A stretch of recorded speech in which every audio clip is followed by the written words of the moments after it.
Good afternoon, everyone, and welcome to this Audit and Accounts Committee on the 28th of January.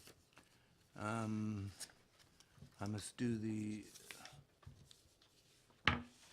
House procedures. There are no fire alarms scheduled for this afternoon. Therefore, if the fire alarm sounds, please evacuate the building immediately. The fire exit is located at the rear of this room. Go down the stairs and meet in the War Memorial Park. Please note that this meeting is being webcast live on the internet. The webcast will also be published to YouTube after the meeting. Finally, please can all members and public switch their phones off or turn to silent. Now, apologies for absence. The chairman, Councillor Gardner, is replaced by Councillor Putty. Thank you, this afternoon. And we then have to appoint a vice chair. Do I have any candidates? Thank you. Oh, not me.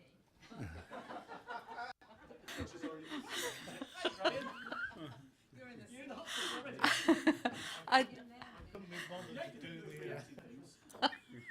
I'd like to propose Councillor Falconer, please. I second it. Thank you. All agreed? Thank you. You may sit down now.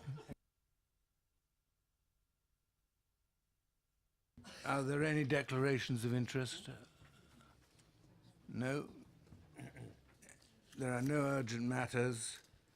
The minutes of the meeting held on the 10th of December. Does anybody have any comment on them? Councillor Westbrook. Thank you, Chair. Page 8, heading Invest to Grow, it says the committee requested a confidential briefing note in relation to the fund's potential affordable housing schemes. I don't think we've had that.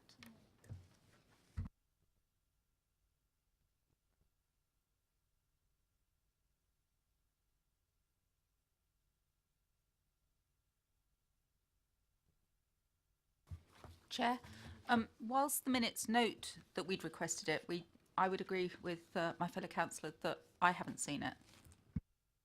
Neither have I.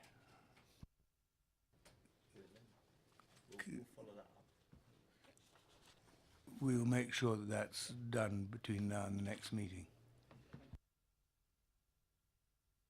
Any other comments? Fine, I'll sign them after the meeting's over. Thank you. Right, we move to item 5, property investment strategy, the draft annual property plan for 2019 to 20. And I will ask Charles Hawkswood to explain it to us. Thank you. Thank you, Chair. Yes, I wish to present the annual property plan 2019-2020. There are two small amendments that I'd like to record. Firstly, on the face page, it states that there are no appendices. In fact, there is one, which is the data on the new acquisitions. And in relation to section 10, it mentions that the proposed annual property plan was considered by the Audit and Accounts Committee on the 2nd of January. In fact, it was meant to be 28th of January, today. And a further comment should be, any comments would be circulated prior to the Cabinet meeting. So any comments made today would be added. So those are the two items in terms of changes. In terms of the overall property plan, obviously it's going to be reported to Cabinet on the 5th of February 2019. The report basically covers the work that was started in 2017-2018 to deliver additional income of £1.7 billion by the end of 2020-2021 through increased rental income.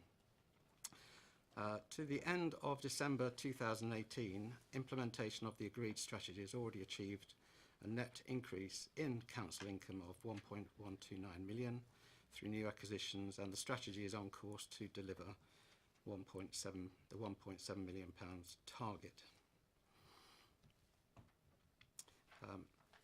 It's worth noting that the additional income, after taking account of interests that would have been obtained from treasury management stock, based on a rate of circa 1.5% or a rent of 233,000, was still generating an additional net income of £896,500. In terms of the additional income of £1.29 million, we've identified that that income is based on price, is generating a net initial yield of 7%, which is broadly in line with the legacy portfolio. In terms of acquisitions, we have spent in the order of £16 million, including acquisition costs, and there is an additional £8.9 million allocated towards the part funding of the proposed office building at Basingview, which is due to be let to Eli Lilly. So out of the original £30 million, taking account of the Eli Lilly proposed transaction, there is a remaining £5.1 million outstanding to be invested. In addition to the new acquisitions, the department have been spending a considerable amount of time in terms of progressing a number of ground lease restructures, and we're in negotiations with a large number of parties, somewhere in the order of 30 parties, to progress those negotiations. If they progress to fruition, we'll be looking for additional rental income, but also the spin-off benefit is this will bring forward regeneration of those sites, bringing forward new space for new occupancy. In terms of ongoing property management activities, we're continuing to work proactively in terms of increasing rental income through new lettings, rent reviews, lease renewals, as well as reacting to tenant requests for landlord's consent. A review of assets is underway, which will identify those that do not meet our property investment strategy criteria, and thereafter these may be sold. The value of the investment portfolio as at last valuation, March 2018, was £296 million, with a rental income of 16.58 million. Finally, in terms of statistics of the portfolio, the council has 508 sites, 196 investments, 295 operational properties, and 9 other properties. If anybody has any questions, please, will you raise them now, please?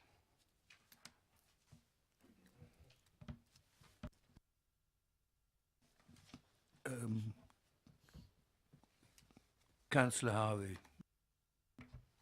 Thank you, Chair. 2 quick questions, really. A comment is the first, is just to note I think it's important to note, consistently from the Cabinet member, we hear time and time again about Basingview, and what I would welcome is the fact that these properties are spread across our other business parks. So actually, I welcome that. I welcome the fact that our other business parks are seeing investment in this regard, and we're getting a better profile, as it were, and it's not just Basingview, as important as that is. I would like to recognise that. My question then, second point, is really in relation to 511 on page 19.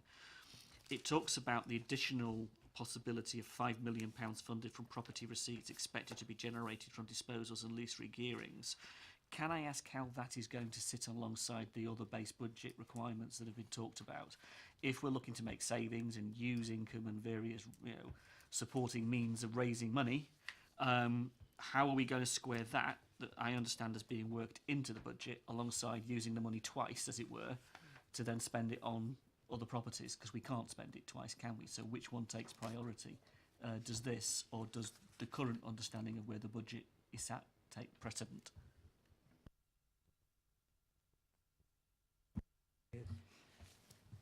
So the 5 million is purely a kind of cash in transit sum. So we'll use it out of more liquid assets. So the idea is, at the moment, I think there's 5.8 million pound left, isn't there? 5.1 million pound left. If we identify a property within the range of the scheme, which could be up to 10 million, at the moment it would mean we couldn't buy that property, because it goes, so that the 5 million is purely to ensure we wouldn't miss out on an opportunity. We would use it from liquid funds that we have at the time, and then obviously as we dispose of a property, the overall spend would go back down within the 30 million. So it's not a long-term spend of anything above that 30 million pound. It's purely a work in transit kind of figure. Councillor Harvey? No, thank you, Chair. I guess my point is, it's the first time I've seen a sentence in a report that says we have a fixed sum on a fixed budget for this purpose. That was the 30 million. Suddenly we are able to find, if we choose to, another 5 million to add to it. Like, I understand where it's coming from. I get the point about where it's coming from. However, having received a budget presentation that talks about efficiency savings, that talks about rental incomes, that talks about all the other means of raising money, what would that then do to the bottom line? Because it isn't as if we can spend the money twice. We're either going to take a hit on the savings targets and the efficiencies that have been projected, or we're going to spend this money in this way. I also say that money could be very well used to build housing and do the housing agenda that we very much want to push. That would be a very good use of that money. If we're talking about £10 million, I can think about where I could spend that on housing in the borough to raise money and get income to the council. So if we're talking about these things, where is the strategy being set, or is this just purely opportunistic? This is purely about the liquidity of our funds. So, for instance, there's money allocated to Many Down at the moment, which is not spent. There's a 3-year capital programme of several £1 million. So this is utilising some of that free liquid cash to fund additional spending just for a short period while we release an asset to get that money back. So there is no longer term impact to this money. There's no budget set aside for it. It's just keeping some money liquid, as we do for our day-to-day transactions, that we can use to get us over this limit of 30 million, which may mean we miss an opportunity. So. Councillor Faulkner? Thank you, Chair. Just to clarify my understanding, we've got out of the property investment strategy, we've got 8.9 million for Eli Lilly.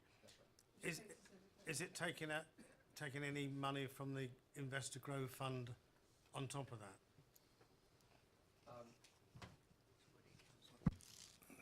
So out of the, we've spent in the order of £16 million.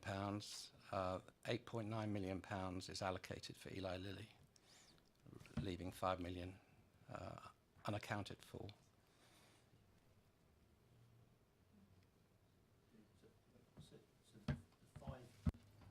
The 5 million that is left accounts for us spending that money with Eli Lilly, so it's already included. So it wouldn't take us over the 30 million. No, there's 8.9 million pounds allocated for Eli Lilly. And 16. So we spent 16 plus the 8.9, so leaving 5 million for something else. Doesn't include So it is.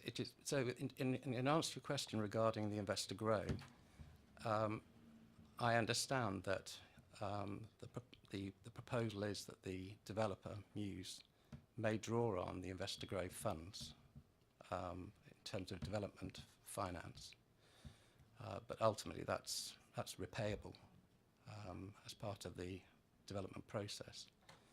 But in terms of what the council have got tied up in the Eli Lilly deal is just the 8.9 million pounds, or will have tied up.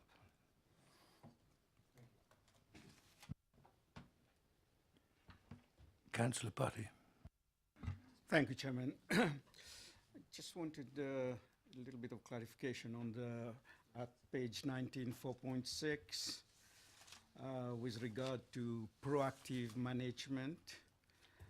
There is a forecast of 375K above budget, and examples given here is on rent reviews at Downgrange, Millers and Carter's Steakhouse, which hasn't been in existence for too long. So is that forecast a really good one?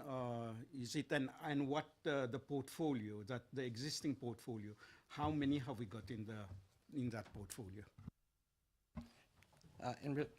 If you're referring specifically in relation to Downgrange House, the Miller and Carter, that's the former Toby Carvery that we have settled a rent review on.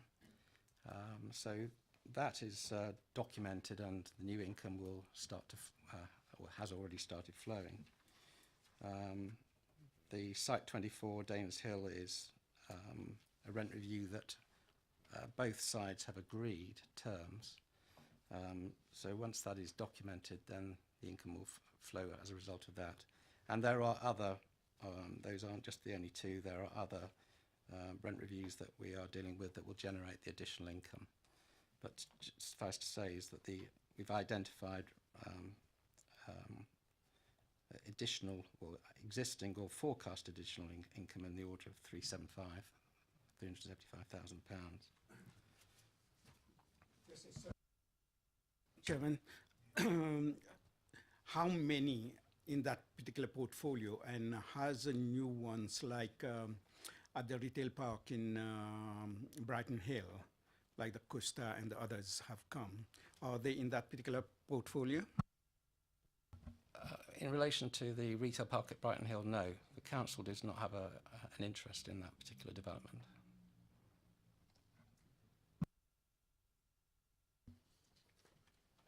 Councillor Cubitt? Yes, I'd be interested in the Audit Committee's views on 5.1.1, because actually what we're being asked to do is increase the exposure of this investment portfolio. And I personally, just for what it's worth, am not personally wishing to increase the amount of monies, irrespective of whether it's short-term or long-term, to be greater than 30 million. That was the amount that full council approved. And whilst I understand what you're saying, Mr. Cadle, nothing ever, very often in property, things are not short-term and exits are not short-term. And this was a sizable amount to add to an already sizable portfolio, and that therefore I welcome the rest of the committee's views on this kind of discrete request for us to actually increase the portfolio investment to 35 million. Thank you. Councillor Harvey? I think Councillor Cubitt is very generous in her use of the word discrete. I think, in the way that it's in the report, I would have liked to have seen far more detail. Does this beg the question, is a particular property had in mind? Suddenly we find the figure around 10 million. Why is it 10 million? Is it for a particular purpose? I think there is a good question to ask, why hasn't it come as a decision in the way that it should come as a decision if it was being made in that way? I think there's questions to ask about the probity, the management of it in that regard, the process and all the rest of the property side, let alone then talking about the investment fund itself. So no, I agree. I would not want to see the exposure increase in the way that's proposed here. Secondly, I'd like to know what the money was intended for. You've got a figure here very specifically, so someone's got something in mind. It isn't just putting your finger in the air and thinking we might need 5 more million more. 6, 7, 4, 3, what is the figure? I just want to see far more detail, and that single paragraph in one report isn't good enough. Thank you.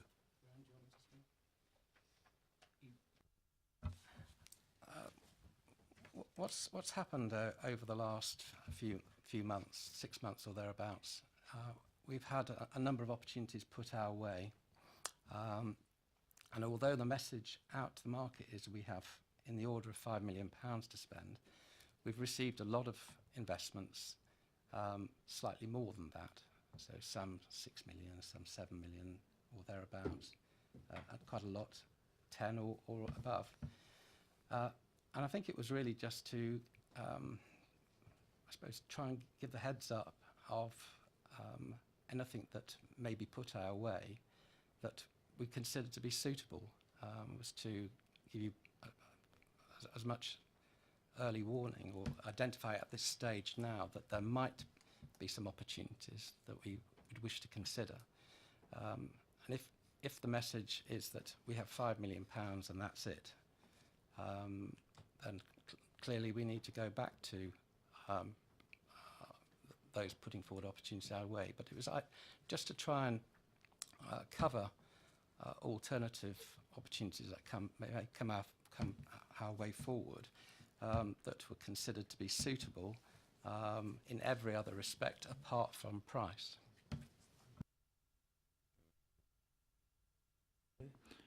Councillor Cubitt. Hi, Mr. Hawksworth. I completely understand what you're saying. And I think in the main that's a very fair comment. But we have an enormous commercial real estate portfolio already. And then we have this, which is just a separate little portfolio in the scheme of things. I mean, obviously for the man on the street, a 30 million portfolio is not a little portfolio, but from the background that I come from, it's quite a small portfolio. But it was a very specific portfolio that was supposed to compensate for revenues forgone and assets that we used to invest in on the bond market. So my point is this: I think for the sake of good order, this 30 million should remain 30 million. And for the same reason, I say to our auditors when they come every year, I want to see the monies that have gone into this portfolio to remain ring-fenced, that we can witness what the appreciation in value of the initial investment is, and it never be made fungible with the existing commercial real estate portfolio we have, which is something else. So my point is this: is if there are opportunities that are too good to miss, we already have a commercial real estate portfolio which we can use for what the council deems fit with regards to that. And I don't understand why there should be a need for crossover. Secondly, and I would absolutely, I'm not teaching you how to suck eggs because I absolutely know nothing about commercial real estate whatsoever, and I don't profess to be an expert. But what I do know is that I'm reading the newspapers week in, week out, and the market's looking pretty nasty.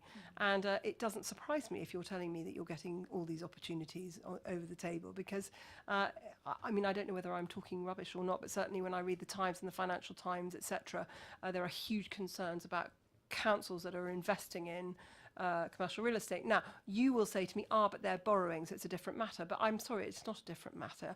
If an asset class is about to depreciate substantially, the fact that we're not having to borrow doesn't negate what we have to do as audit committee to make sure that we're not taking a hit.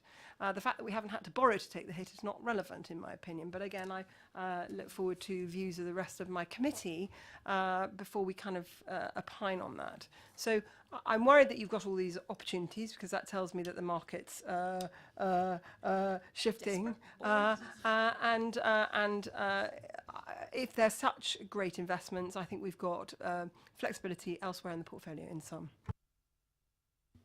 Thank you. Councillor Rowland, I'll come to you in a minute. Would you like to reply to that? Yes, Jeff Coe, head of property. I'd just like to say that actually one of the problems is we don't have an awful lot of stock coming our way. It's actually quite a limited flow at the moment. Most investors are sitting on their hands and waiting to see what happens. So just to let you know, we're not inundated with product.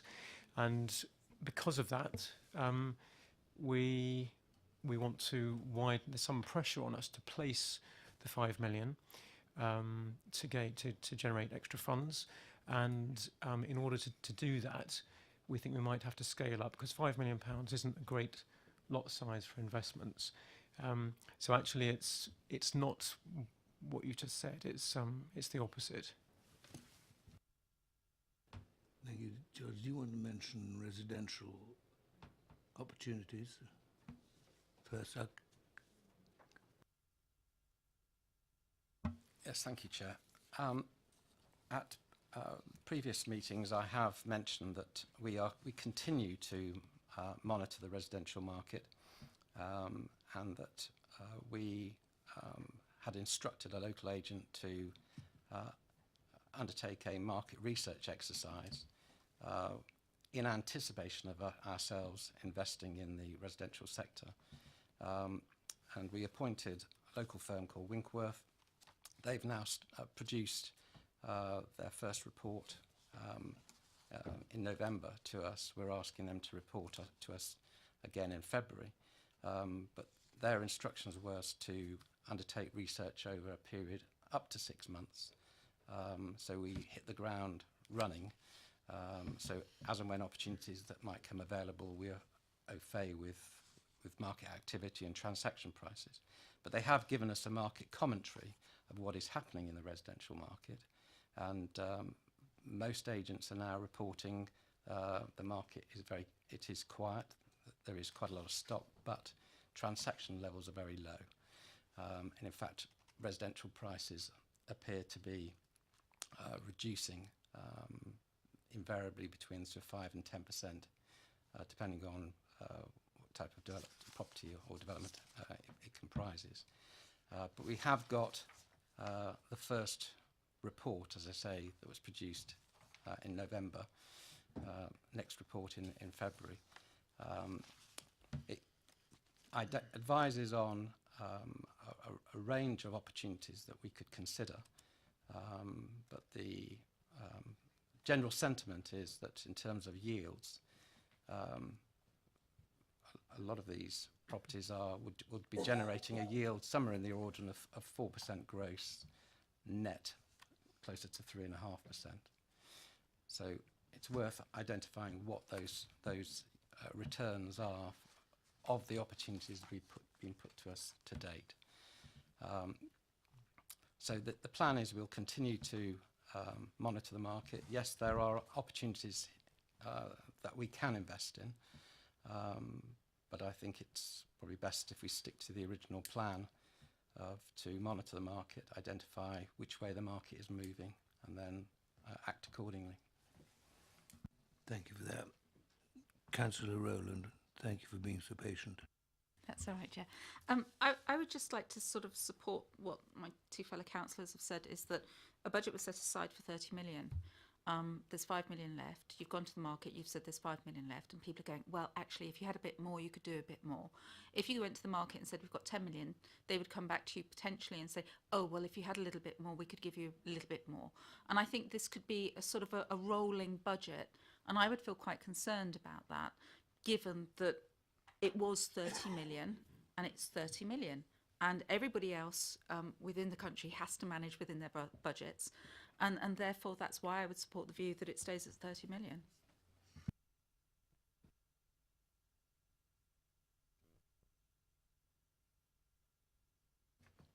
Thank you, Mr. Chairman. Just touching on the housing, because the original portfolio wasn't exclusively for commercial real estate. When we originally allocated 30 million, it was for any one of 3 or 4 classes, I think. And then we paid for a consultant to come back. And I think, if my memory serves me right, the consultant's report actually advocated resi as being a higher yield for us.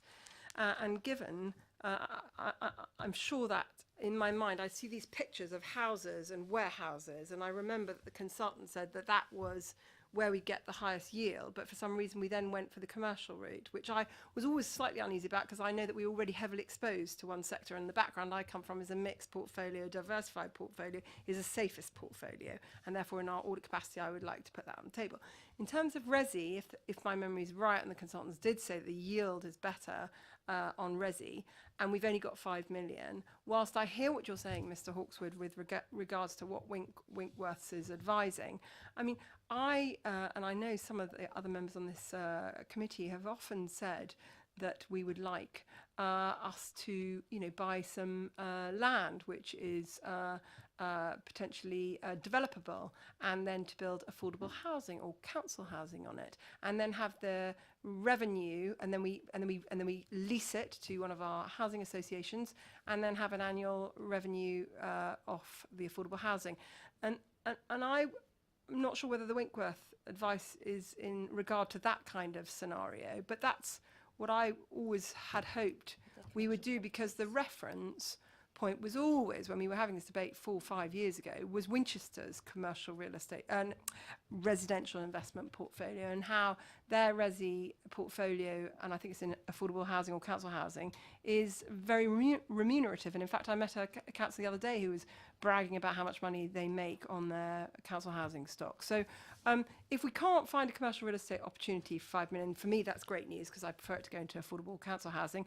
And if we can get into bed with a builder and build some council houses and then lease it to a social housing association, then I'd be even more happy. And I obviously like to hear what other members of the committee think on that.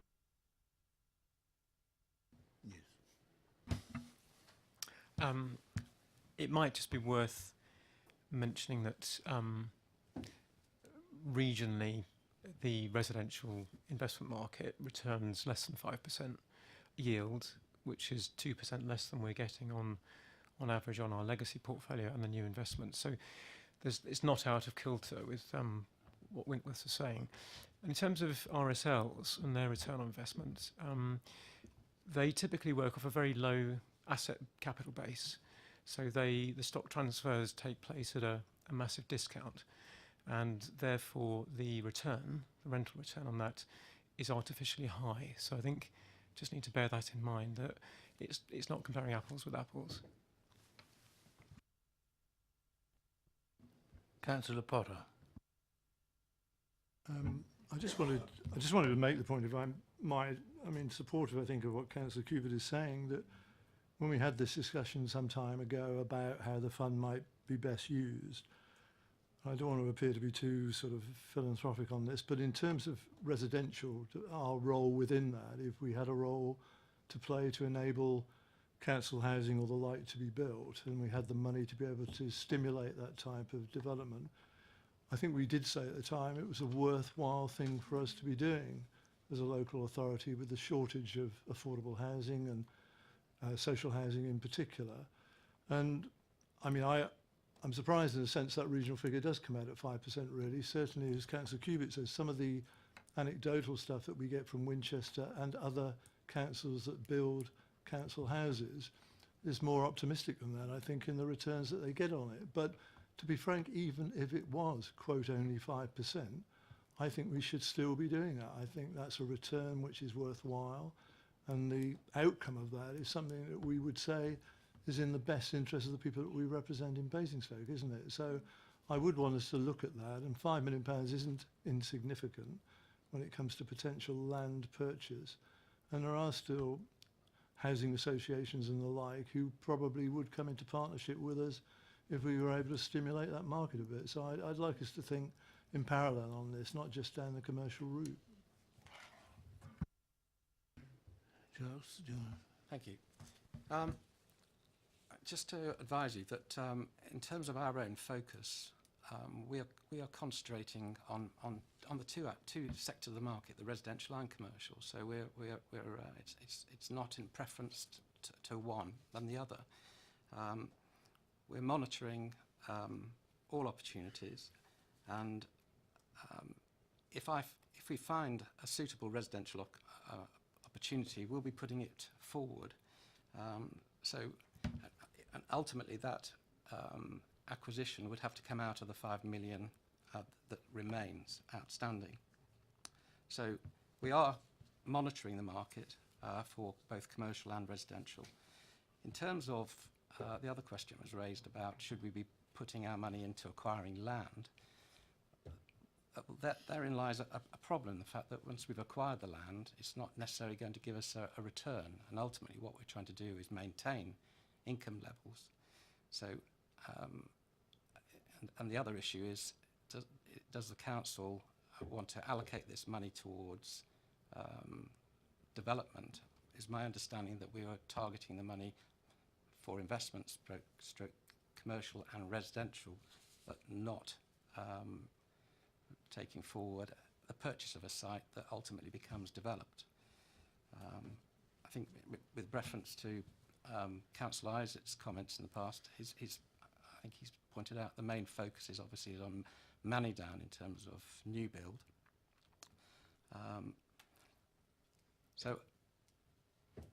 as I say, the main focus is on income-producing opportunities rather than land which ultimately would not be income-producing from day one.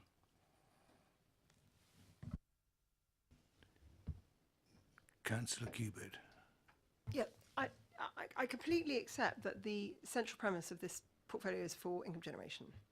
Get that. And certainly when I'm mentioning possibly going in tandem with an RSL, that it wouldn't be to spend 5 million on a dead asset. That would be completely opposite to the purpose of this investment portfolio.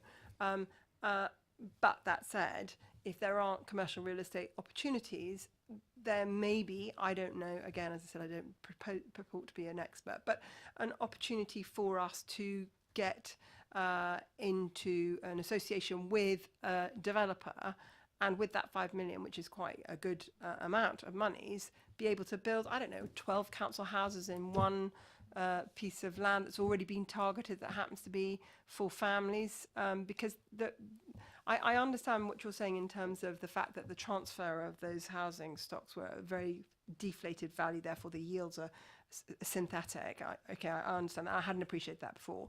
But nonetheless, if it was a field on the edge of a village or a town or Overton, and we could build 12 council houses with a local builder and then lease that to a social housing company, what would that yield produce?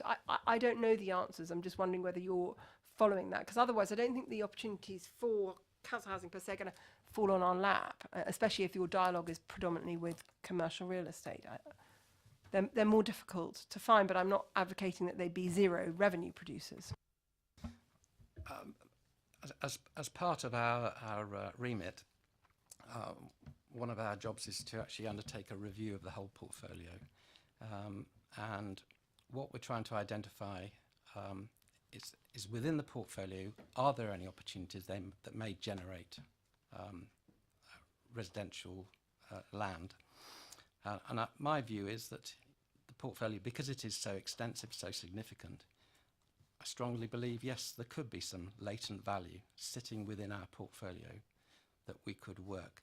And it may transpire that the way forward is to identify those opportunities and then package them and then take them forward, work with a developer and bringing forward the developments, the units in that way. So that's where I see us making some potential progress in that respect, rather than us acquiring land, competing against the market and acquiring land and then putting a structure in place.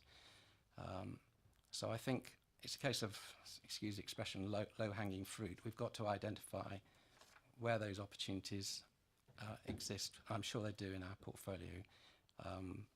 It will just take a while to work through the portfolio, because after all, we have somewhere in the order of 600 assets that we need to work through, and to do the job properly, it will take considerable time just to do 20 or thereabouts. But our team now has been bolstered by another surveyor that's coming in that's carrying out that review of the portfolio. So I'm hoping in time we'll be able to report on opportunities that may generate residential land for future development that we can work with a developer on.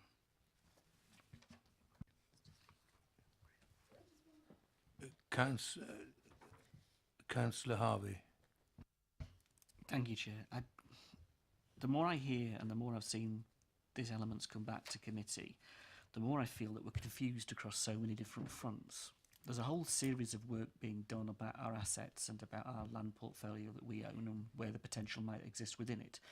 And that's a stream of work that's worthy of us identifying land that the council can bring forward for development, either for commercial regeneration or for housing. That's a piece of work in of its own right. We then have a £30 million fund that was set up specifically to create greater income for this authority, that was sought investments in commercial, in energy, in retail, the whole range of things that were talked about at the time, as colleagues have said. And there are ways and means of models out there where £5 million working with other partners or working with those that could enable an investment in residential could bring revenue and income into this authority that would be worthy of it. I think definitely worthy of it. And I haven't seen a single conversation that this authority has had, and nor would I be privy to it, of course not, but with any of the top 10 house builders or any of the medium-sized house builders in Hampshire, where we have approached them and said, this is what we have as a potential opportunity, we would seek this investment, this is the return we're looking for, is there any... Most of the land has somebody's flag stuck in it. There is a relationship there that we can seek if we want to along those lines, but that's specifically for that pot of money. Then you're doing your asset assessment, and then we've got the other pot of money, the Invest to Grow, we're going to talk about later. There are so many different funds in this council at the moment trying to do different things that, to be honest with you, sometimes the crossover gets quite interesting. And we've already had that debate there in this table about the crossover. I would love to see that 5 million used proactively. I love the paragraph 4.6 that talks about proactive management of our existing portfolio. I'd like to see us be far more proactive, rather than waiting for it to land in our lap, as others have said, in generating something. And I think we could do that. I really think we could do that. Are we talking to the right people? I'm not necessarily sure that the agents we're talking to are those people that we should be talking to achieve the end we want. But that's a view I have. Graham, do you want to speak? Come back to you in a moment, Councillor Q. So I think it builds on Councillor Harvey's point. So that this fund is particularly around generating income and obviously growth around that. But there is other work going on. As you say, there's Investor Growth Fund that we'll come to in a moment. There is also work being started at the moment about particularly low costing housing that's going on separately. So there are different bits that might all generate some income. They might also have some other positive effects in the borough. So I think it is important not to maybe get too diverted on this fund to try and solve that low cost housing issue if we can look at that in another way. And sorry, just in terms of Councillor Harvey's point earlier, that there isn't a specific number. The 5 million is genuinely just there to be that pot. Councillor Cubitt, and we want to move on. Yeah, then we'll move on. Just very quickly, lastly, obviously, if there was an opportunity that fell on your lap that was 8.9 million or 10 million, because you've been... You could easily divide it, so we'd be a kind of a joint venture in terms of portfolio. We'd own 50% of it, take 50% of the fees, and then another pot of money that the council has could own the other 50% of that asset. So, Chair, obviously that would depend on the developer and the commercial working. The issue around this pot of money it is set up in a way that we can make decisions quite quickly within the market, because obviously those decisions can be lost as other people come in. At the moment, if there was a purchase that came in at £6 million, because it would go beyond the 30 million limit, we would not be able to take that opportunity, because we wouldn't be able to transact in a quick way. It would need to go through the full council committee structure, and therefore we may lose that opportunity. That was the point about building some flexibility. So, sorry to be a pest on that. I understand your commercial logic and the point you're trying to make, but all I'm trying to say, and I don't know what my other members are saying, is if we've got 5 million, obviously we want the revenue, and it's sitting there dead is completely useless to all of us because it's not generating revenue. So when you then compare it to what we'd be earning on a peanuts kind of level on a bond, at least we'd have the whole lot exposed to a bond as opposed to 5 million sitting there being idle. But our council has always got pots of money all over the place. I mean, I always say it's like the king in his counting house, counting out his money. Our council is an extremely privileged position. And I know that there are ins and outs all the time because we see that through, you know, what Darren's going to tell us and what various other people tell us.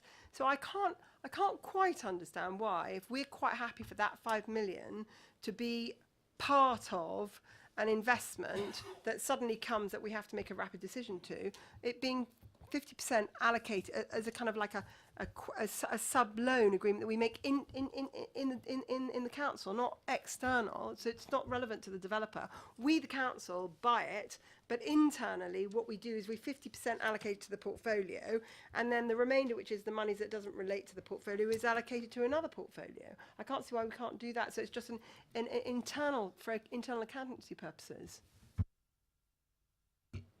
No, I'm sure you're not being stupid.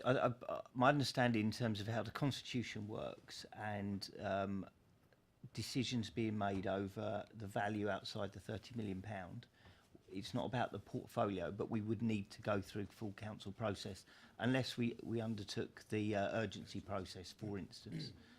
And I guess if we're hearing, because this is about noting back as it goes through council that the committee would prefer using the urgency process, then we could feedback on that format. Councillor Rowland, Sorry, just to followed by Councillor Potter, followed by Councillor Harvey. So just to follow up on what Mr. Cadle said, I think the urgency process is there for a reason, and this is one of the reasons that it would be used. I think the thing is that in the recommendations, or to look at the recommendations in this report, I think from the appetite of this committee, the recommendation under 5.11 is not supported, and basically to come up with some fresh ideas around this, which I think will come forward, given that we have very professional people involved in our organisation, and to look at the ability to be more creative with that money. Thank you. Councillor Potter. Oh, do you want to reply to that? Yes, please. I follow exactly what is being said, and I think if the return on an investment is generating somewhere in the order of 6 or 7%, then there's justification. But I think if we just identify on one of the properties we've recently acquired, which is Ringway House, you will see the return on that particular investment was somewhere in the order of 16%. So I think what we're saying is that we're not in a rush just to spend the remaining 5 million on an opportunity that's going to generate an average return. I think what we'd like to do is have the ability that if we to identify something perhaps similar to that, that meant us requiring an increase, a slight increase on the allocation. My feeling was that we shouldn't be dismissing opportunities merely because they go marginally above the allocation. So I think I'd prefer if you kept an open mind on this. I mean, I can see exactly what you're saying is it was specified at day one, that's what the figure was. As Graham said, is we're not looking to actually spend £35 million. The intention is that when things are balanced out, is we'll come back to the £30 million. But all I'm saying is that there's an opportunity that I'd hate to see go begging, and it's very good chance it could be repeatable, because ultimately we own the freehold. We acquired the head leasehold interest. We created marriage value, and you can see what return was generated. So that's my preference. Is that please give it some further consideration.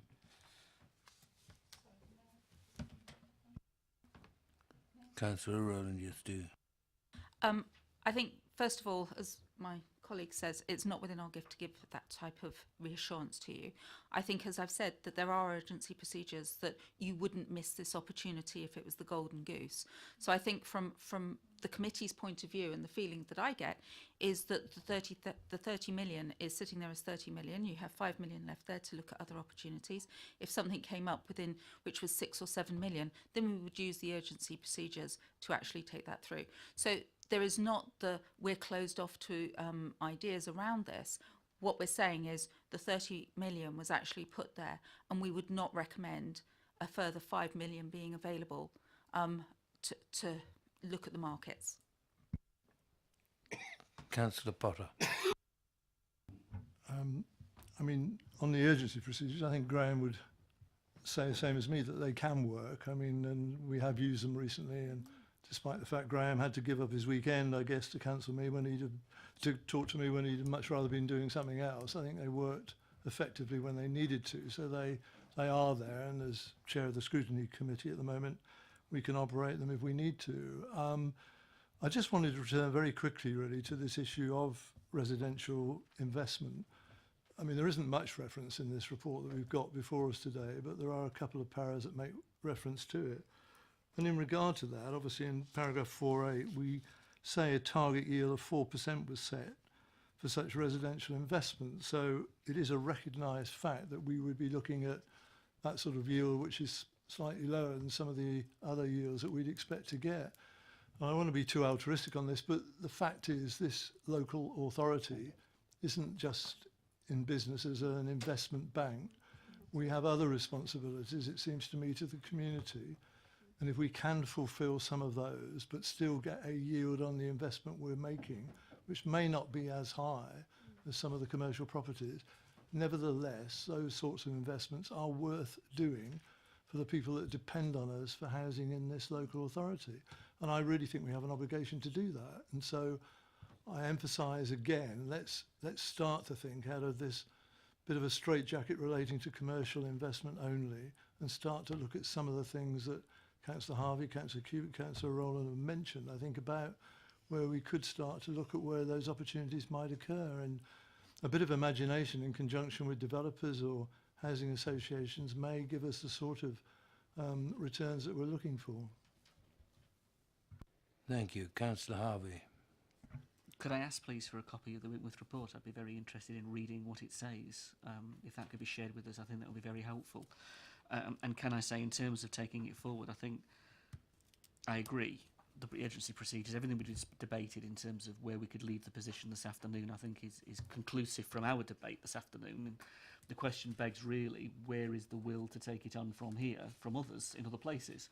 The only point I would make is, would it not have made the debate far easier if thought originally given to the residential element and to the other elements, because it wasn't the only one, had been fulfilled out of the fund? If we'd have been here with a different view, with other things in front of us, it would have made it an awful lot easier to look at this, but we have placed all of our eggs in one particular basket, and it may well be giving a return that we want. I have no issue with that, and that's a good thing. That's not a bad thing. But it is a point. We've placed all our eggs in one basket when the fund was meant to do much more than that, because that was the way it was sold to us as a decision. Any other comments, or can we move on? I think what we've agreed, we have to give our comments and advice to the Cabinet, and we're agreed that we don't want to increase the 30 million, but use the urgency system instead. Provided that we're happy for that 5 million to be part of. So we're happy for internal accounting to allocate whatever percentage it is of the 5 million, and the remainder, which is the difference in the acquisition price of this potentially interesting commercial real estate acquisition, to be allocated to another portfolio. Is that agreed by everyone? Charles? Graham, sorry. Sorry. I think the urgency process would include the funding. So for the chair of scrutiny to sign off the urgency process, it would be for the purchase and the identification of whatever additional funding would be required to make that purchase. So the whole funding and the principle of buying something would be in that one decision through that process, in my understanding. Councillor Potter. Only added comment again, if I may. I mean, if I were right in the minute, it would be something like, but the committee made known their concern that perhaps the fund hadn't been used in quite the expansive way, whatever words are appropriate, looking across the range of investment opportunities that were originally mooted for this. And that's, and that isn't just, I hope, window dressing. I genuinely hope that we can start to look at some of the things that we haven't really looked at up to date, really. As I say, when we originally said something like a 4% yield would come from that type of thing, to be told that the sort of regional average is 5%, well, I don't really have a great concern with that then, really. Councillor Rowland, or has it been said? It's sort of been said, but I think we should expand on our comments, which is not only about what Councillor Cubitt said around the commercial and where the funding comes from that, but also it should encompass the residential opportunities as well.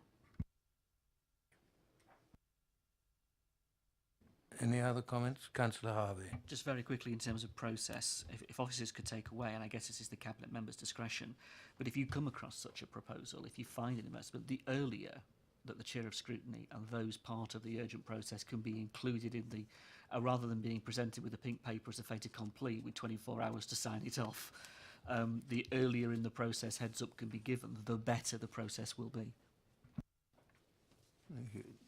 Giles. No, that's noted. Thank you. Okay. Let us move on to the next item, which is number 6, Invest to Grow Business.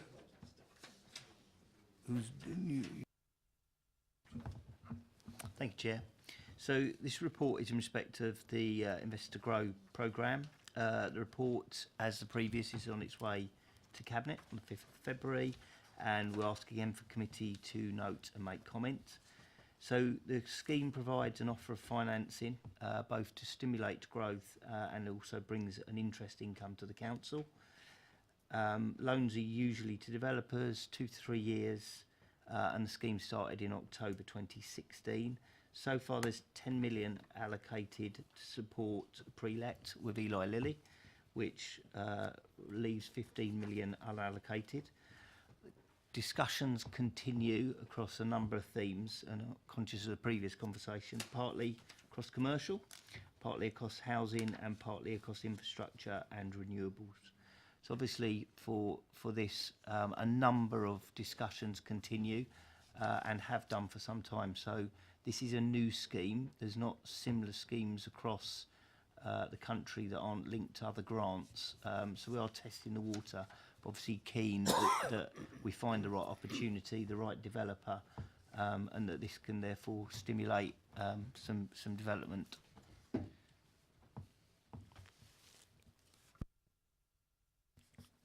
Right, members. Do we have any comments?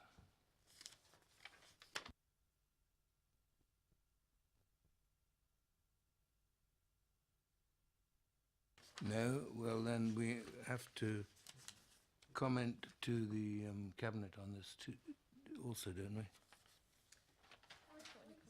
Yeah, any notes or comments will go through to Cabinet, as with the last report. Councillor Cubitt.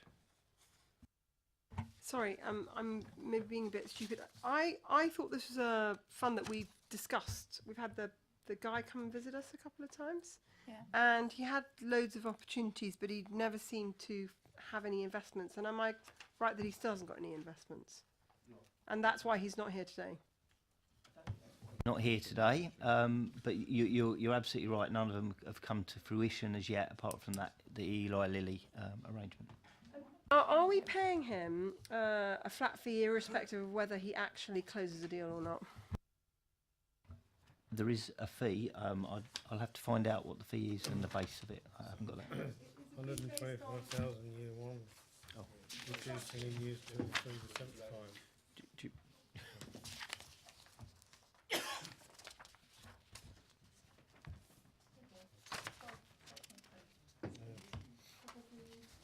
12.3. Thank you. So 12.3 explains the fee structure. 3-year contract, 125,000 in year 1, reducing to 75 in years 2 and 3. Thank you. Councillor Rowland. Mr. Cadle, on 12.3, given that their management fees are 125,000 in year 1, reducing down, and then it's adjusted up or down according to performance. And since I believe that we haven't seen a performance, do we know how those fees are adjusted downwards? I'd need to go and check that, and I can get something out to committee.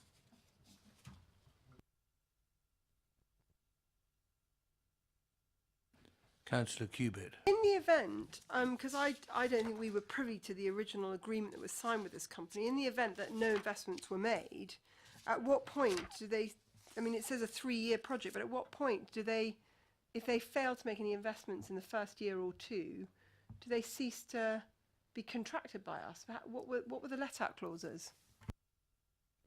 Again, I'm afraid I have to go away and find out. I wasn't privy to the start arrangement either, but we can get a whole an update across committee to that financial commercial arrangement and what it was. No, I really appreciate that. To be honest, I mean, I don't mind you not coming back, but all I want to know is that we haven't gone and given some rather rich bank guy or property guy in London a whole load of money and gotten zero back in return.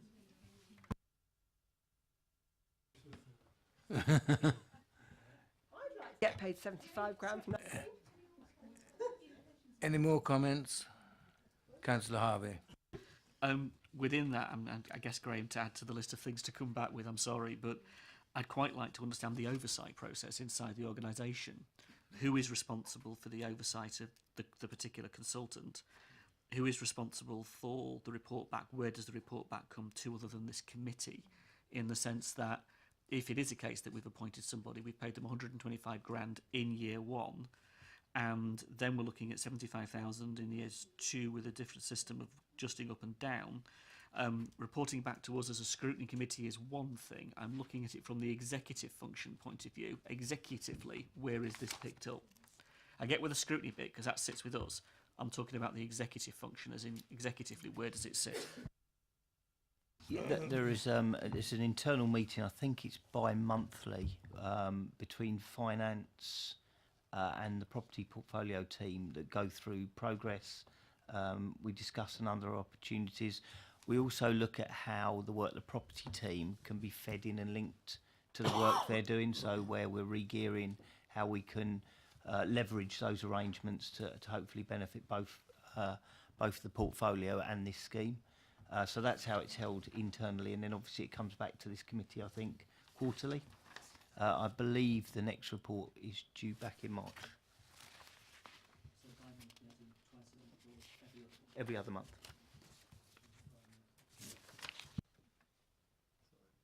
Councillor Taylor. Thank you, Chair. 7.4, I just had a quick question about that. I appreciate we get quarterly reports. Previously, we've been told about the potential for discussions in relation to this small residential housing mentioned in 7.3, but I don't recall the rather larger one potentially due to start in early 2019 for 140 homes. Do we get any background information on this at all about, you know, where it is or anything like that? It would depend. Sometimes the discussions are commercially sensitive, sometimes a little bit further on, and they can be disclosed. I can certainly find out with this one what we have. Councillor Potter. Except publicly, I must be behind the curve on this. I mean, I can't think off the top of my head which scheme we're talking about, and it must have got planning approval, but in terms of, quote, the viability and this contribution by the authority, well, you know, obviously somebody will remind me as to what I've missed, but I don't think anybody around the table knows what that scheme is, do they? And that's a lot of houses, isn't it?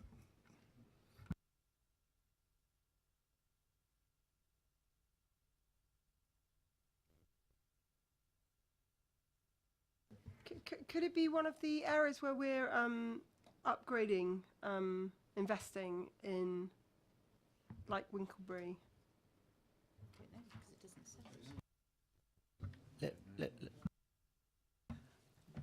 Yes, from time to time I do sit in these Investor Grow meetings, and we look at commercial and residential opportunities. I'm more there as an observer, but I do know that at the last meeting I went to, there were somewhere in the order of 4 or 5 residential development opportunities being considered.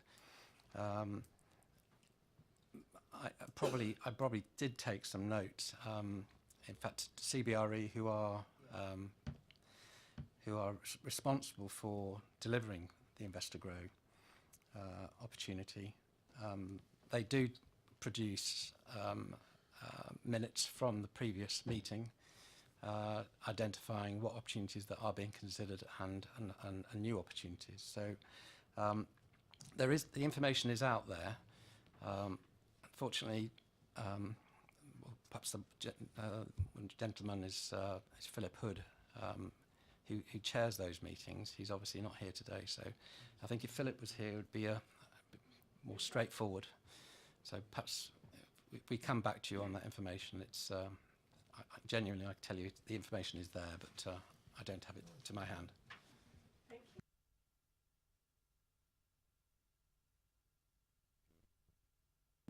Councillor Harvey. Just on that point then specifically, I would be interested and I would like to see the minutes of those meetings, even if they have to be on pink papers. I think it's worth having a look. There's no reason why they should be withheld. We can have a look at those minutes and just be assured of what's being talked about, and it can be on pink if required. And I am interested in the point that it's £15 million delivering 140 new homes. That is an interesting equation, to say the least, in the property world. I would be interested to know the detail of that on the basis that it's scheduled to start in early 2019. Thank you. Thank you. Any more comments? No?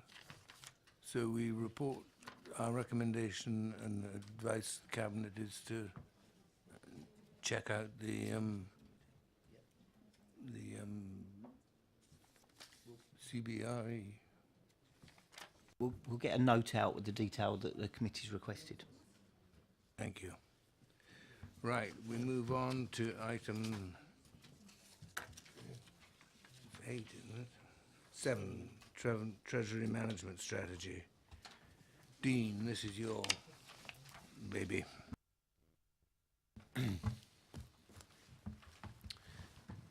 Thank you, Chair. Another strategy. This is the annual Treasury Management Strategy.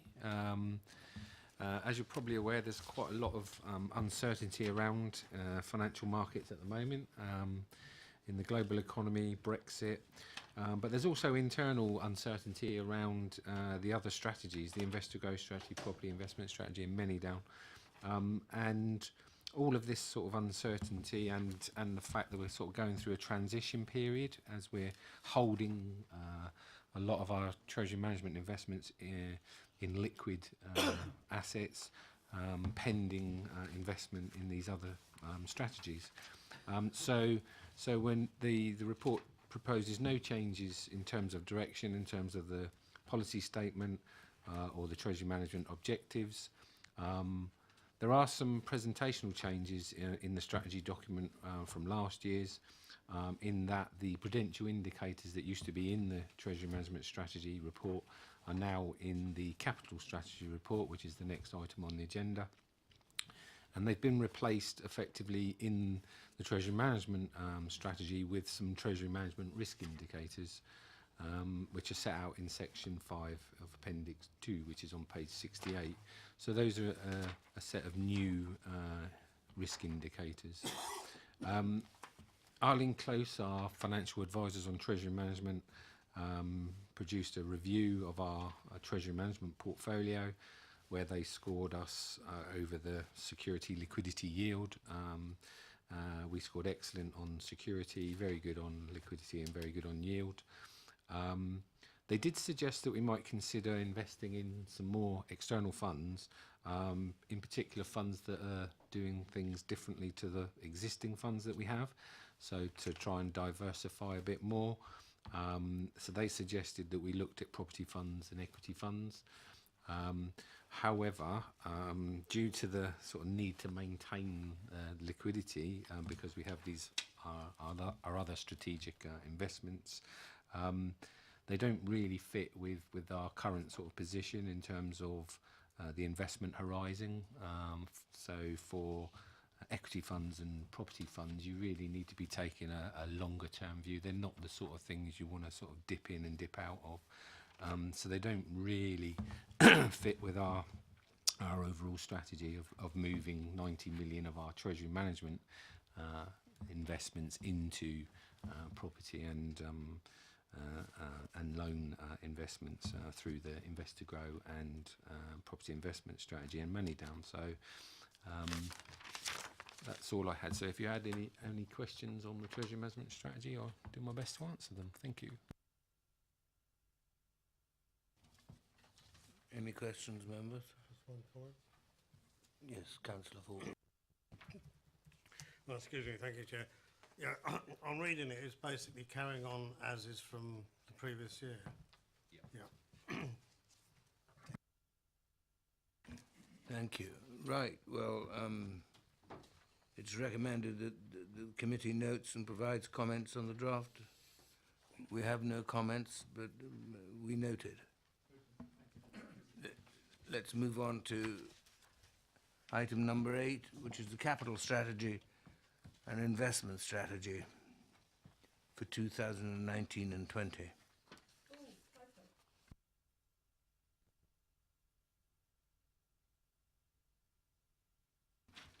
Yes, I see the investment.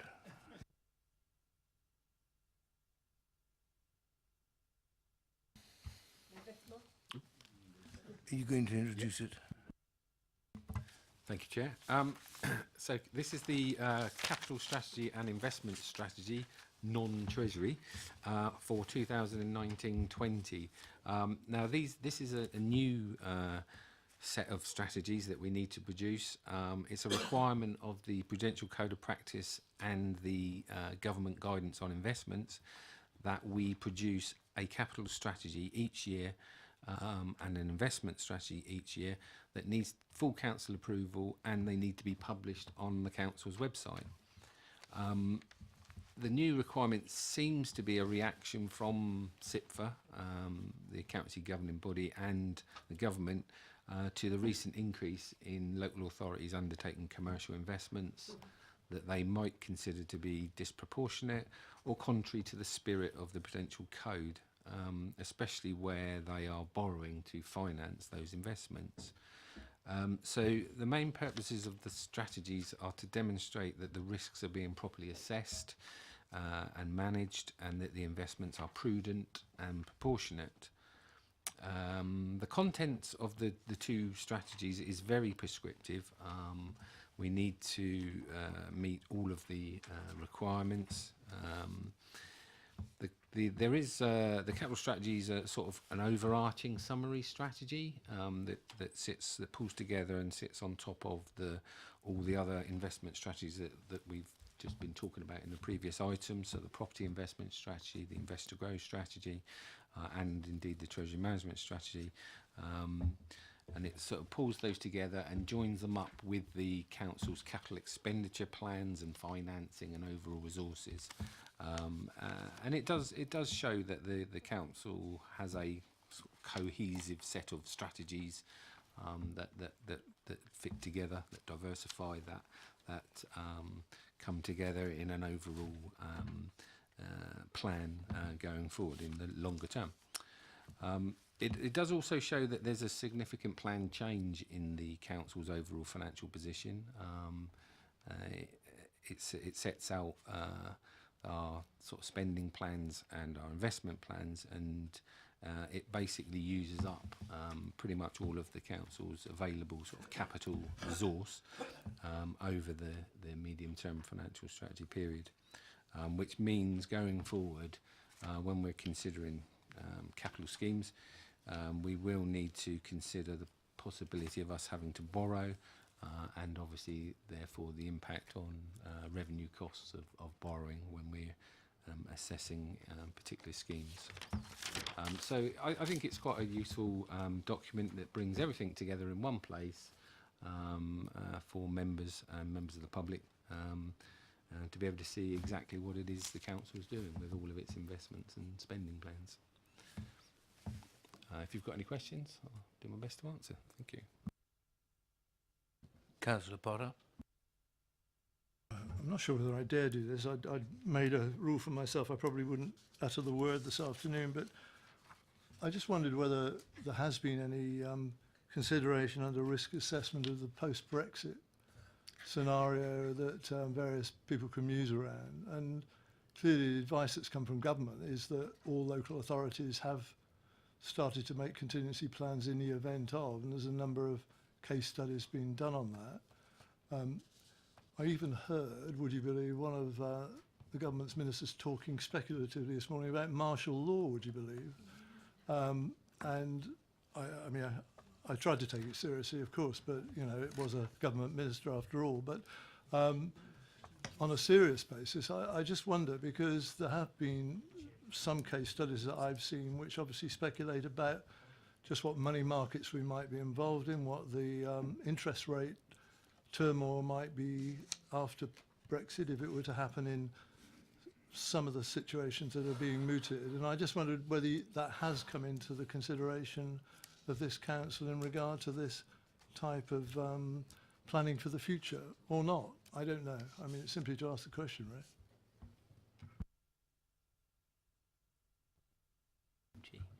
So the session earlier, KPMG came in and talked through the investment portfolio and how they monitor it. So at the moment, there's been no change or expected movement of our funds, but they obviously keep a tight eye on that. In terms of the council's overall position, you'll be aware there's a kind of internal working group and a members group now being set up. I was a meeting with Hampshire and Isle of Wight, and kind of our approach mirrors much of what Hampshire's done, other than probably down in Portsmouth, where there's obviously some massive implications. So at the moment, we've kind of got a stream looking at the potential different areas, but there's no specific financial extra funding or anything like that that was felt to be required.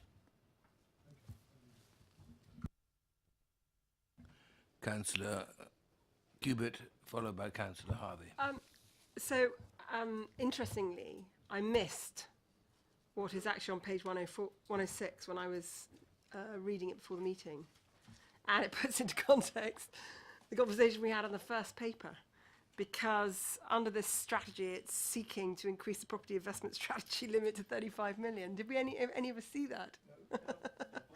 It might have been helpful if some officers had kind of pointed us to that, because that's how we ended up having that debate by accident.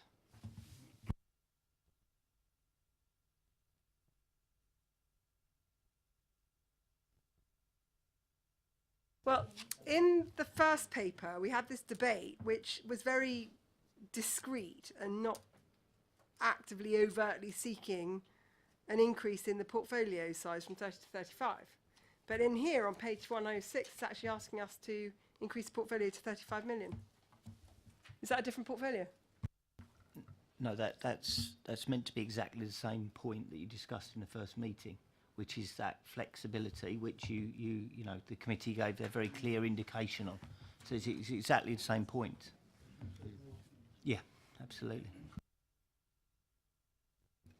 Councillor Harvey. Well, we've said no to, but I guess the question begs, is it already written into the budget element in terms of where the Cabinet are going? It isn't. Officers are shaking their heads.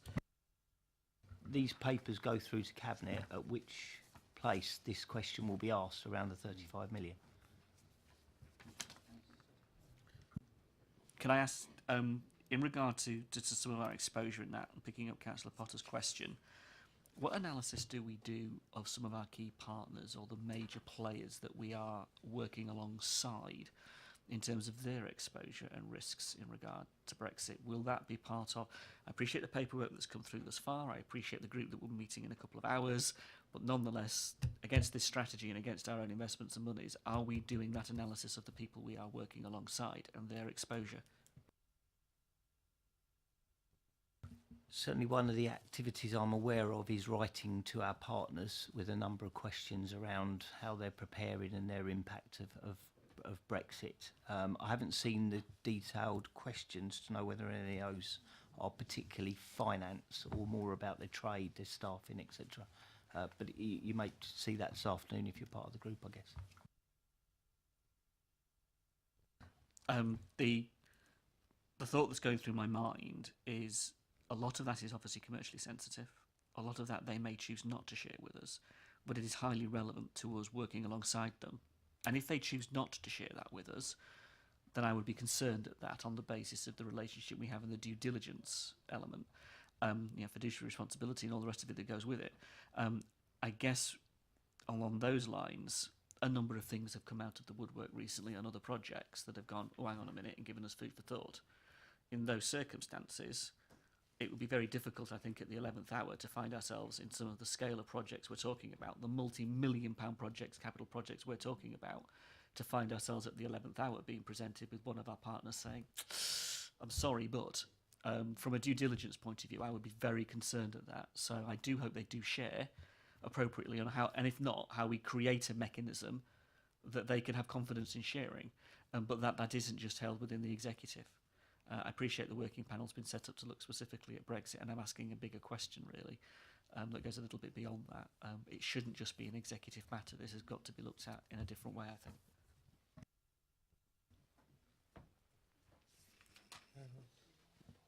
Councillor Faulkner. Just on a different tack there, maybe not the right point to raise the comment in 3.3 on page 85. I was just intrigued that our main capital project, we're actually buying the vehicles for the new waste contract. Have I stepped on something unpleasant there?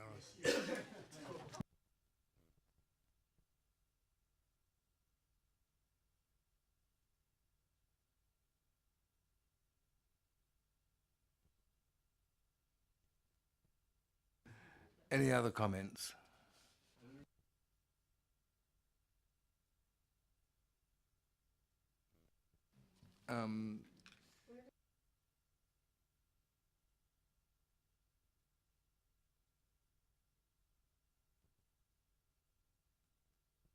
Councillor Rowland. Thank you, Chair. So I'll ask the question. Why are we spending 5 million for vehicles for the new waste contract, please?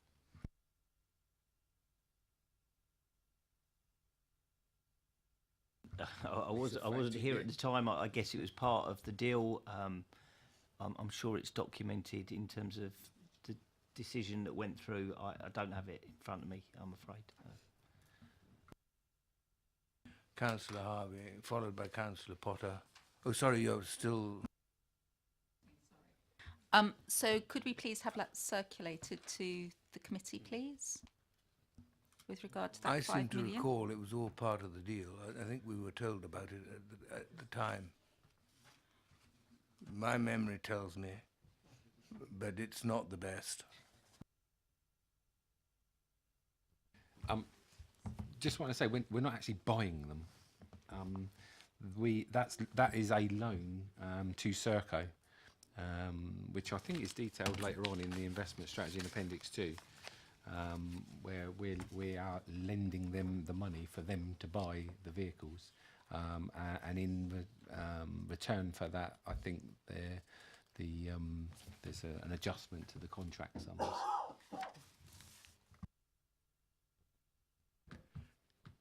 Councillor Ruan, do you still carry on? So if that is the case, could we please have that specifically passed out to the Audit and Accounts Committee to see where the loan has come from and the terms and the return and the wherewithal to it? Is that okay? Thank you. Councillor Harvey. Thank you, Chair. The purchase of the vehicles, I think, fell out of the scrutiny of the deal a little bit later on in the process. It certainly wasn't up front in terms of the process that was undertaken, and that was one of the sticking points by other colleagues and other committees, the fact that it fell out of the information a little bit later on, which wasn't good enough, really. Appreciate it's a loan. It's not just the vehicles. There are other elements, I think, office elements that we have supported them in, so it's not just vehicles we're bailing them out of. I guess from a probity point of view, what I would be interested in, and this is an audit issue, is the notion of, here we have a bidding process, here we have a procurement process that results in a choice of a partner, but that partner then requiring us to give them a 5 million loan to buy the vehicles to undertake. It's a bit like the old job of having the ferries, isn't it? We'll have the ferries, but we haven't got any ferries, but we'll buy the ferries when you give us the contracts, and by the way, can you buy the ferries for us? It's that notion of where was the process in that. So there is an examination perhaps of the procurement process, whereby we found ourselves in this position. If it's a revenue uplift that's part of it, I think that's important. If we're going to get a revenue uplift because they're going to give us something back, or whether it is just simply a payment. I don't know how it works in terms of the process, but I think that's an important question to ask. And I think the other point to bear in mind, and this isn't necessarily for this committee, Chair, but it would be remiss not to make the point of all of the issues that the current waste contract are causing for councillors around the borough, the amount of post-bag and casework we are getting, that is a very, very serious issue, and we shouldn't let that go without having a comment registered on that. Councillor Rowland. Sorry, just one other thing that popped into my head was that this is a shared service with Hart. So did Hart actually provide a loan to them at the same time? So are we able to find that out, or is that commercially, if that could be defined as well, that would be great. Thank you. Any other? Yes, Councillor Ford. It's on page 97. I was just intrigued on the improving residents' quality of life. We're providing more cemeteries. Some of us of a certain age, that's quite interesting. Just thought I'd mention that one.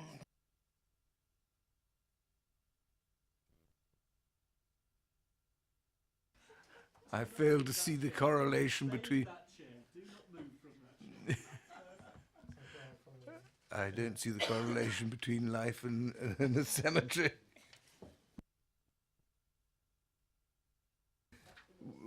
We are recommended to note this report and provide comments. Councillor Potter. Sorry, Chair. I mean, we will pick up on the point, won't we, I think, in regard to the matter raised by Councillor Cubitt, you know, regarding our original discussion in terms of the Property Investment Fund, the decision we made there and the apparent contradiction with what's in. So as long as that's particularly brought out, sorry, Graham's nodding, I do, and thank you. And on the Serco contract, I mean, my only observation, I've made it previously, I have always wanted to know whether that, whatever I call it, is probably wrong, but that sort of initial subsidy stroke pump priming type of arrangement for somebody tendering in those areas is a feature of these sorts of contracts.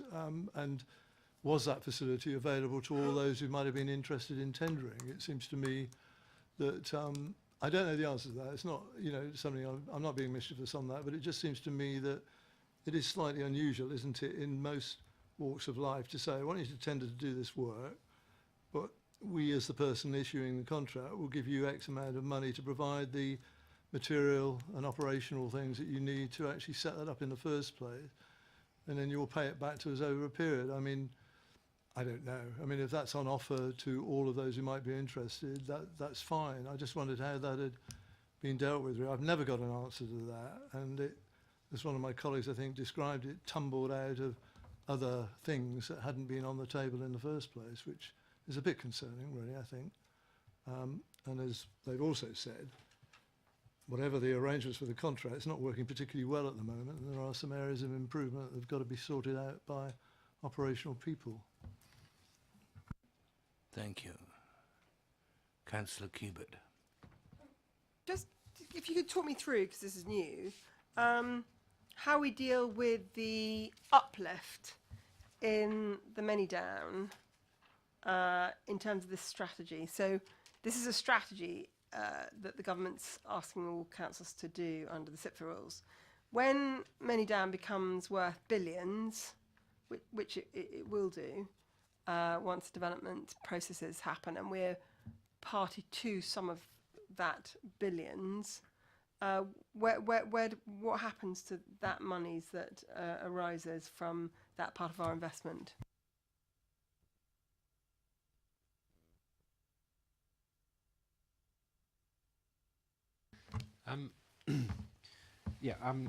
Some of it will be income stream through the investments in Manydown.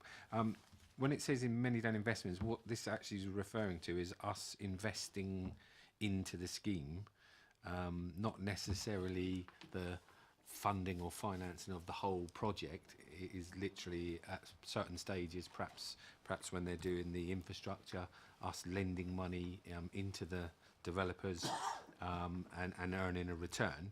But ultimately, the Manydown scheme is intended to generate millions, and we will see that through capital receipts in the future, which will come into the council's capital funds and swell our reserves again, back to hopefully sorts of levels that we've been enjoying in previous years.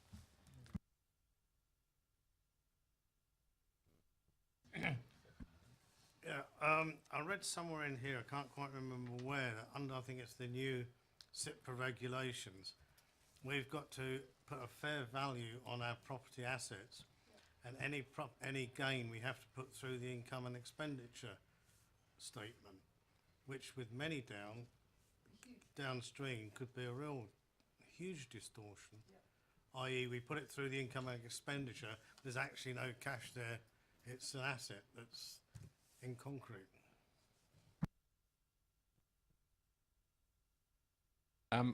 We need to make the distinction between in many down the investment.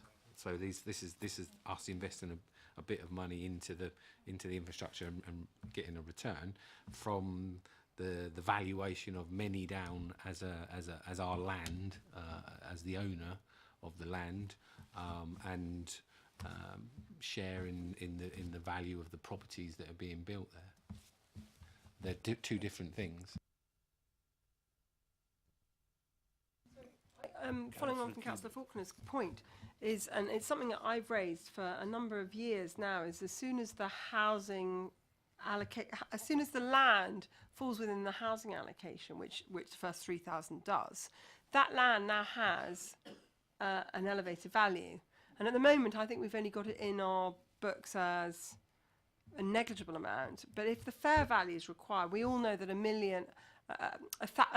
acre, I think, is worth $1 million even before the first brick's been put. Once it's got planning, and we know that we own a quarter of 2,000 acres, and we know that 3,000 houses have already been allocated. So I don't know what acreage that 3,000 is on, but the fair valuation of that would be quite sizable. Yeah, the difference is once it gets planning permission and becomes housing land, it ceases to be an investment property. It becomes PPE, property, plant and equipment, the same as this office building or any operational things, because it's now part of a service that we're providing, housing, and therefore any increase in its value doesn't go to the I&E account as investment property valuations do. But anyway, any valuations that go to I&E are reversed out if they relate to capital items anyway. So there's no actual impact on our revenue account.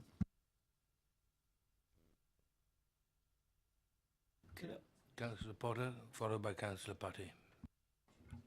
I mean, of course, there are a number of, I'm not sure if the word's right, really, caveats. I mean, at the moment, we don't own the land. We haven't yet completed the purchase, obviously, along with Hampshire County and our other partners, obviously the Manidown company itself. I mean, all of that is yet to be sorted. Even when we do, I mean, as I think has just been said, we'll potentially only be a quarter of the ownership of the asset itself. And of course, in terms of the partnership we're entering into with the,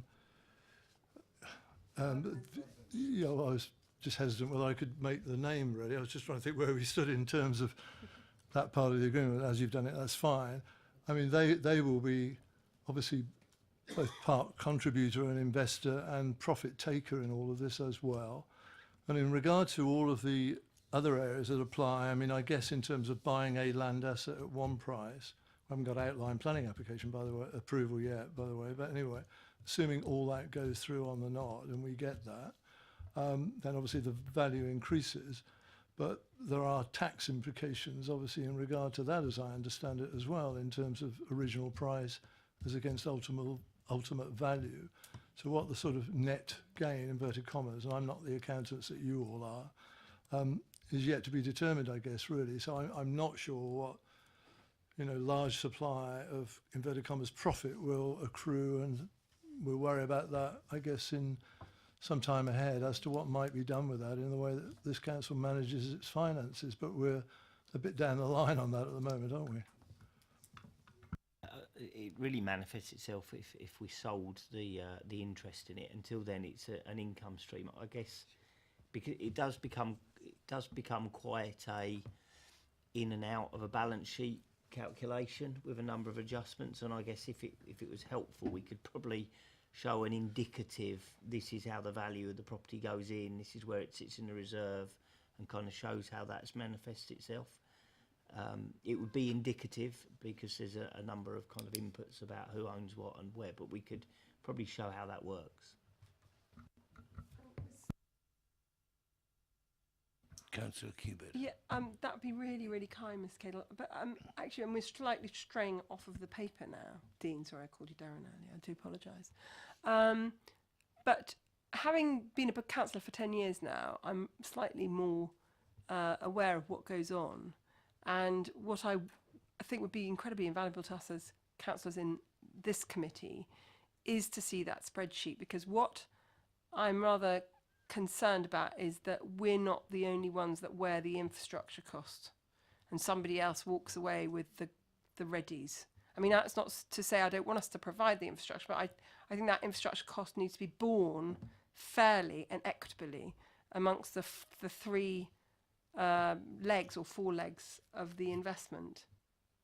So if you were to give us the information in terms of the kind of the asset value, the spend value, the ultimate uplift value, the infrastructure, I'd like to see where that infrastructure cost is going to be borne, because that's where I can see down the line we at Basingstoke are going to be the ones that end up wearing the baby in terms of infrastructure costs, and somebody else is going to go to the bank with a whole load more bundles of coins.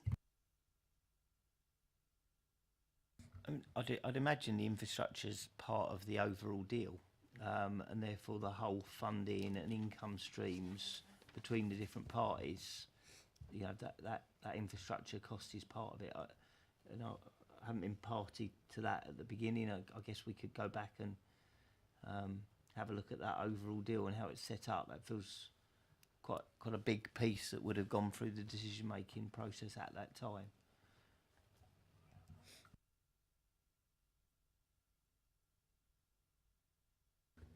I think we're drifting off the subject somewhat. Councillor Putty. Thank you, Chairman. I'm sorry I received the papers only today, so I'm not really completely au fait with the papers. But I just want, regarding the money down investment on page 110, at the top there, some clarification on that long-term financial planning, where it says that the capital program includes an investment of 12.5 million in 2019 and 20 expected to generate a return of 3.2. And then it also says that followed by a number of smaller loans in later years. Can I have some clarification on what does that mean? Because it's also saying that later years can generate returns of 5 to 10% range.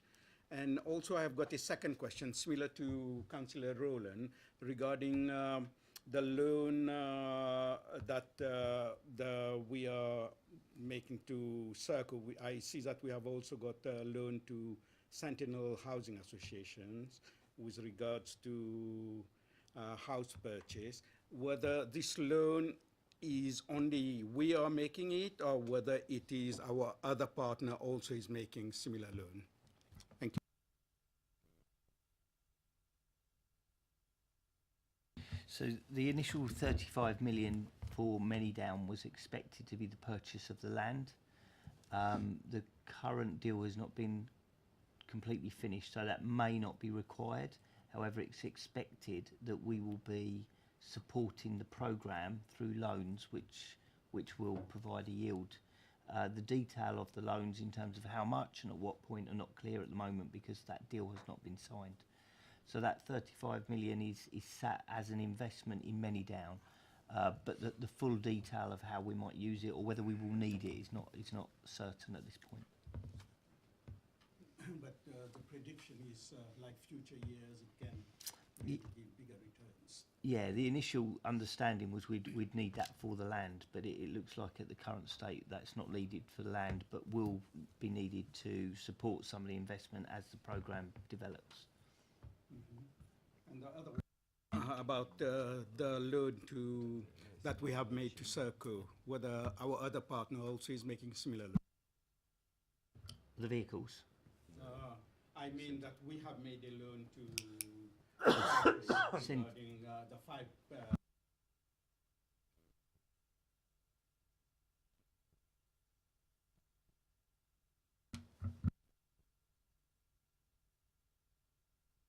We'll pick that up with the full cost response, if that's okay. Councillor Harvey, did you want to? It was just on the many down point, really. I'm conscious that mock was cancelled recently, and I understand for good reason in the context of reports that are being prepared. And colleagues have rightly just said down the line, you know, who does what, where do different responsibilities rest? In terms of the financial element, I think there are a number of key points there that seem to be falling out of conversations taking place in other places, where it does directly stick to the questions that are being asked about valuation. I mean, also the question is, we have got no sight yet of a planning application. God knows where it is. We're already nearly a year over date of when we were expecting to get it. All of that wraps itself up in a reporting mechanism back to this committee, I guess, with your report, Dean. So looking at it from that point of view, if a schedule is going to be created, a spreadsheet is going to be given, I'd like to understand some of the detail as well. Saying earlier, we talked about ourselves and where we are in that, separately, where the partners are in that. And I think that's but it's not just us. I think we need to understand also in terms of some of the partner element to it. Now, if that's coming through mock, that's all well and good. And I don't know the answer to that. But if it isn't, it would be something for audit to pick up on, just in terms, again, of the due diligence, the probity bit of who we are getting into bed with as a partner and the confidence we have of them in terms of their financial stability and robustness, separately to what we're talking about here with our own figures and our own calculations and where it rests. So the spreadsheet, and I may have not been clear, the offer I was trying to indicate is an illustrative of how, where we purchase things, then the land value increases and what that change means and where it manifests itself in the balance sheet. I wouldn't profess to understand how that would in another organisation's balance sheet. What I mean is, you're saying that, and that will give you a clear picture of what that means for us. At the same time, we should have a clear understanding, because of the arrangements that we'll be entering into, of what it means for them. For joint venturing. We should have clear, there should be both sides of that equation. We should know clearly what it means for us. It's indicative, I get what you're saying, but the flip side to that is we should be able to say, well, okay, well, that's what we believe it means for them. And just in terms of the due diligence point of view, the probity point of view, I'd like to see that. It may come through mock, I don't know the answer to that. If it doesn't come through mock, it should come here.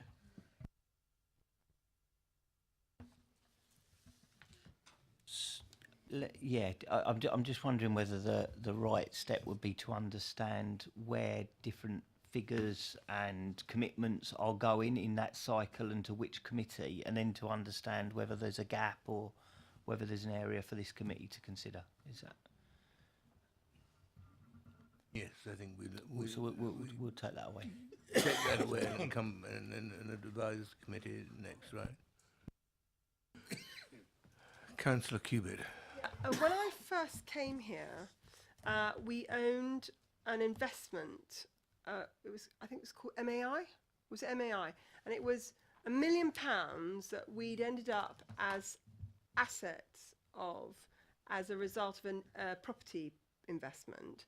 And that the developer's requirement was that £1 million be invested in IT companies. And every year, the MAI, would come to us to tell us what the value of that £1 million was and how much it was worth and what was happening with it. And I merely use that as a background because I remember eventually it ended up being worth nothing and being closed and disappearing.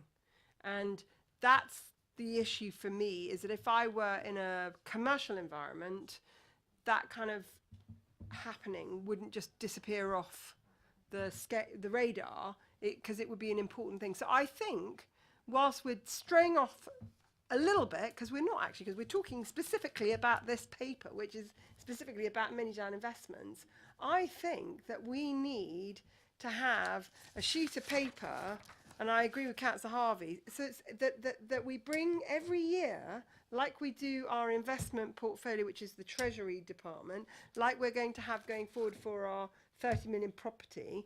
I'm thinking that so that there's enough light shone on this investment going forward, and not too much opacity, that there ought to be a nice sheet of, this is the money that we paid 5 million for the option in 1996 for quarter. We then had to fork out X amount when the joint venture company actually ends up having to raise a loan for the disbursement for the 1/4 of our investment, and that investment is then worth B. And then when the land gets allocated and the value of the land goes from agricultural value to 1 million because it's got planning on it, then the value in the joint venture is that, and it should all be on a sheet. And quite frankly, as auditors, I think we should be seeing that from now, so that there's not this opacity that we get, and we really know what the value is going forward. I don't know what other members think about that. Councillor Potter. And just in terms of Councillor Cubert's chronology, it goes back just that shade further, doesn't it? When we started off by lending the Hampshire County £5 million so that they could pay their proportion of the option in the first place, really, on which we achieved no interest over decades, but that's another story. But, well, I think that's right, didn't it? Yeah, But anyway, no matter that, but if you want a chronological order of these things, that's where it started.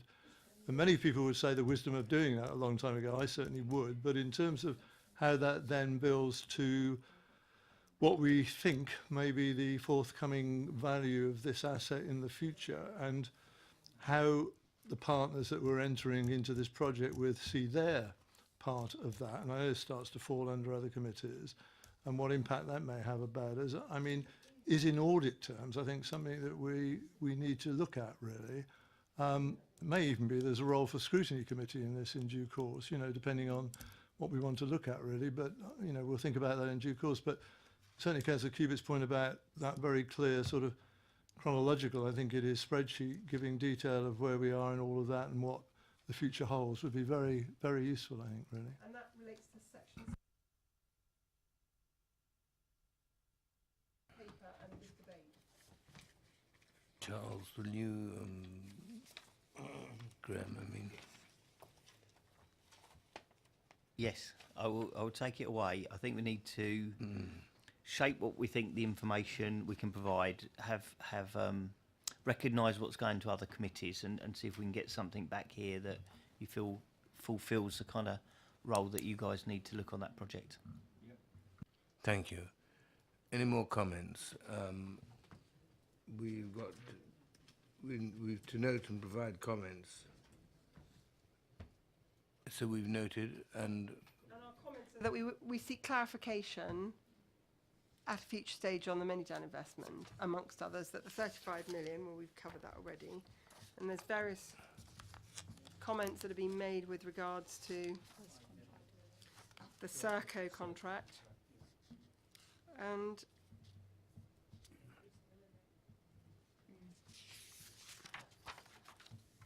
that's it. Sorry, going from 30 million to 35 million in the investment fund. Yep. Okay. Right, we move on to item number 9, viewing of social networking sites and a REPA inspection update. Normally Jackie Tatum does this one, but she doesn't come to these, does she?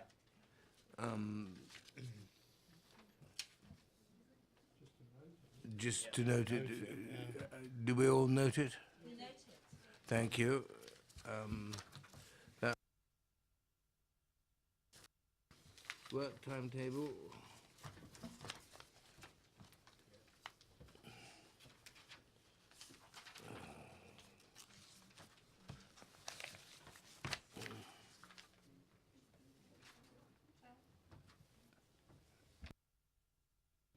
Sorry, Chair, could I just confirm that there has been scheduled an additional Audit and Accounts Committee meeting? Can I? 27, thank you.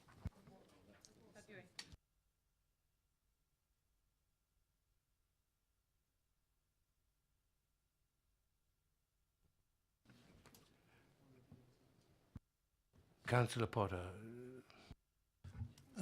Chair, I wonder if you and the committee would just indulge me for a minute. I mean, in regard to page 120, under the penultimate item there, the ICO investigation outcome report, just to express, I think, disappointment and concern that we haven't got a report in front of us today. I mean, you will recall, all of you on the committee, that this is something that I have raised repeatedly over a period and asked that it be the subject of discussion within this committee. We accept, I think, as an Audit and Accounts Committee, that our terms and reference cover data protection issues and potential breaches of data protection legislation, now GDPR. So that's a matter of fact in terms of the locus of this committee in this regard. And going back some months ago, I asked for information regarding the interim letter that had been received from the ICO, and I was refused that on the basis that until the final decision of the ICO had been published, that couldn't be made available, albeit that that interim letter very clearly confirmed that no criminal act had been committed, but nevertheless there were people who sought to keep that sort of Damocles hanging over people over the interim period, which I thought was pretty unacceptable and still do. Notwithstanding all of this and our interest in it as an Audit and Accounts Committee and our proper locus on this, obviously the Chief Executive thought it appropriate to issue the letter from the ICO, albeit addressed to the Information Governance Officer, and for that to be published to all councillors, old and new, by the way, inverted commas, who many of whom had no knowledge of the original email that had given rise to the complaint to the ICO, which is potentially, it seems to me, a breach in itself. And I think there may be other breaches that need to go back to the ICO on this matter. That was then followed up at the last council meeting by a statement by the leader of the council, supported by his little friend, who couldn't resist actually scoring political points on this in that council setting, which is a public forum. And again, outrageous in the way that this matter should have been dealt with. So simply, I wish to record those matters of concern, and I do say I could see no reason why we are not able to have a report before us today and be able to discuss whatever that report draws out. And this is now put back, it seems to me, until March, and I express, as I say, my concern about that, Chair. I asked this question at a pre-meeting because I thought it might come up, and I thought we were due to get a report, and I have been told that there definitely will be one in March, and it will be fully comprehensive, and that there hasn't been enough time to make it a comprehensive and decent report, but it will be in March. Just repeating the point I made a minute ago, for good reason, I think, really. If that is the explanation you've had, i.e. that it would be premature to issue statements, comments, judgments on something until we've had a full and more comprehensive look at that and all the rest of it that goes with that, that's why I find it particularly outrageous that the Chief Executive at the full council meeting and the leader of the council should think it appropriate to make the statements they did. That clearly is unacceptable, I think. Just under natural justice, really, unless you've done a complete analysis. It seems to me it's unreasonable for only a partial commentary to be made, and that's why I protest so strongly about that, Chair. And your remarks are noted. Councillor Cubitt. Yeah, just a little request.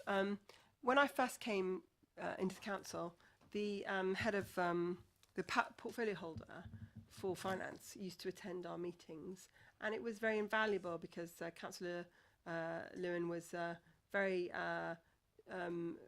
useful. He was able to make very useful contributions to our committee. And I note that we haven't seen the current cabinet member, I think, at all in these committees, certainly since I've been back on this committee. And I wonder whether he could make an appearance at the next one in view of the fact that this covers his portfolio. We will make the point to the portfolio holder.